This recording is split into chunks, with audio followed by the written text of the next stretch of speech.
meeshaan waxaa la leeyahay waa isbitaal gubanayo ninkan shaqaalaha ayaa badbaadinaya ila daawo muuqaalkan fiiri meesha ugu dambeyso wixii ka dhici doona fiiri yaa ninkan ma ku guuleysan doonaa dabkan inuu damiyo iyo in kale daawada ninkan waa nin aad iyo aad u taxadir badan yaa meeshaan waxaa la leeyahay waa isbitaal dad ayaa jiifa ninkan wuu ku mashquulsan yahay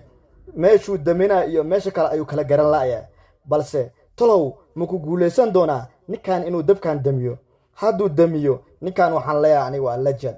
waa legend ninkan waa nin taxadir badan oo aqli badan waa intaas naf ayuu badbaadiyey fiiri ilaa hadda ayuu ku mashquulsan yahay balse talow ma ku guuleysan doonaa ila daawo muuqaalkan dhammayso wax baad arki doontaa ninkan hadduu legend yahay haddii kale waad arki doontaa talow fiiri maasha allah wuu ku guuleystay wuuna damiyey ninkan nafo badan meeshuu joogo ayuu badbaadiyey waa nin legend ah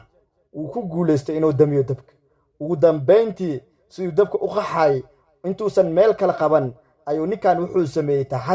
taxadirkaas oo ah inuu switchkii oo dhan meeshii korontada laga daminaya ugu damiyo haddii meeshii korontada laga daminaya la damiyo maxaa qaxayo maxaa isqabsanayo maya waa nin aad iyo aad u fiican yaa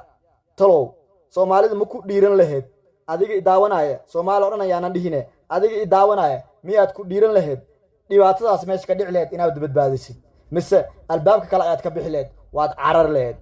talow jawaabtaas su-aashaas jawaabteeda waxaan kaa codsanaya inaad commentiga igu dhaaftid yaa haddaad tahay qof dhiiran aniga ahaan fikrad ahaanteyda haddaan ka hadlo waa dami lahaa ninkaas oo kale ayaan waxaan ahaan lahaa legend dhalay yaa kama cabsan lahayn waxaas caadiyan u dami lahaa sidaad adirtaan ninkan aad ku aragtaan wuxuu sameeyey nafurnimada uu sameeyey yaa waxaa fiican inaad dadka badbaadisid nafsadaada aad ka hormarisid dadka kale nafsadooda maxaa yeelay waa fiican tahay adiga hal qofaa tahay laakiin dadkiyaa badan marka saas ayaa fiican marka adigaa isdhihin ani haddaan dhintana sidaas ma aha ninkan hadirtaan ma dhimashuu ka cabsaday maya nafurnimuu sameeyey yaa dad badan ayuu meesha ku badbaadiyey waxaan lahaa ninkan haddaa u ahaa lahaa boos ama uu ii shaqayn lahaa waxaan sii lahaa hadiyad aan caadi ahayn yaa gift ayaan sii lahaa oo muxuahaas abaalmarin maxaa yeele waa nin legend dhalay ah yaa fiir ilaa hadirtaan ma samayn lahayd aad dabkaan saan u qaxaayo